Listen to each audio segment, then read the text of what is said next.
On the night between 15 and 16 August 1945, with the Second World War effectively over and power in Java suddenly uncertain, a small group of young nationalists seized two of Indonesia's most famous leaders.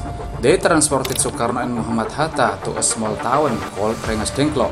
Was it a kidnapping, an act of protection, or a political gambit? Today, we trace the Rengas Dengklok incident, step by step, source by source, to understand what happened and why it happened.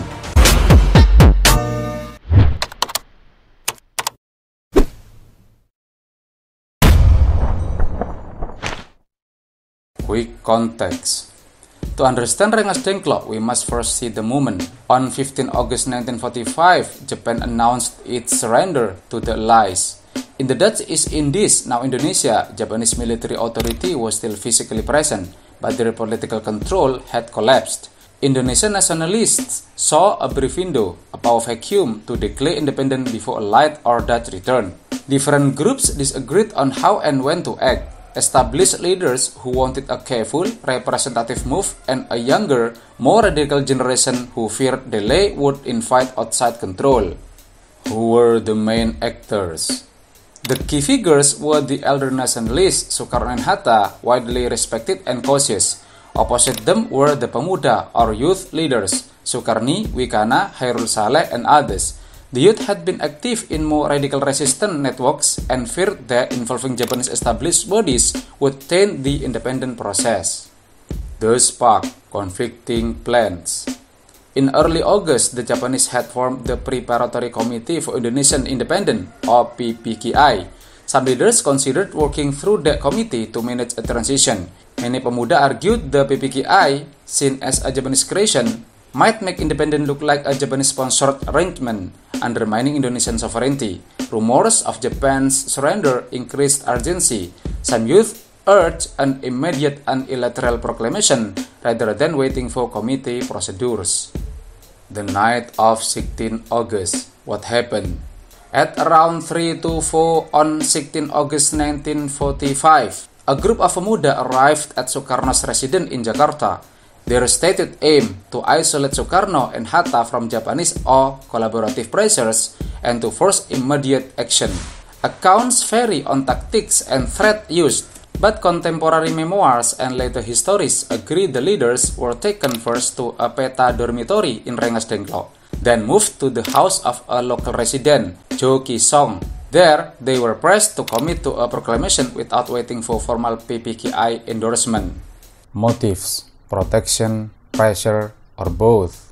Why kidnap national leaders you admire? Historians emphasize two overlapping motives. First, some Pemuda framed the move as protective. If Sukarno and Hatta stayed in Jakarta, they might be swayed by Japanese officials or detained. Second, the youth wanted to apply pressure to make the elders commit to immediate, unconditional independence. Primary sources show the Pemuda feared delays would hand advantage to returning allied or Dutch forces or to Japanese collaborators. The negotiations. In Rengas Dengklok, the detained leaders did not immediately accept the youth demands. Sukarno and Hatta argued for a measured approach. A proclamation should be representative and safe, preferably after the PPKI met and without risking Japanese retaliation. Their stand reflected legitimate concerns.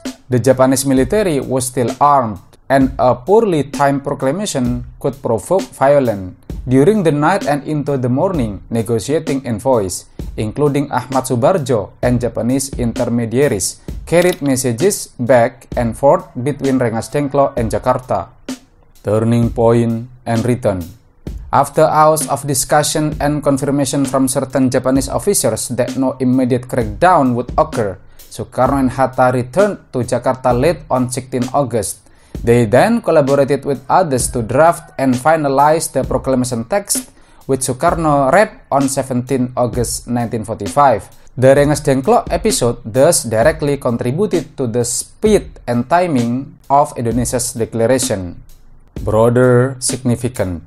What makes Rengas Dengklok historically important is not only drama, it's what the incident reveals about revolutionary timing, generational conflict, and tactical risk. It shows how young activists can accelerate political processes and how elder statesmen balance symbolism, legitimacy, and safety. In Indonesia's case, the episode helped produce a proclamation that has been remembered as the nation's birth.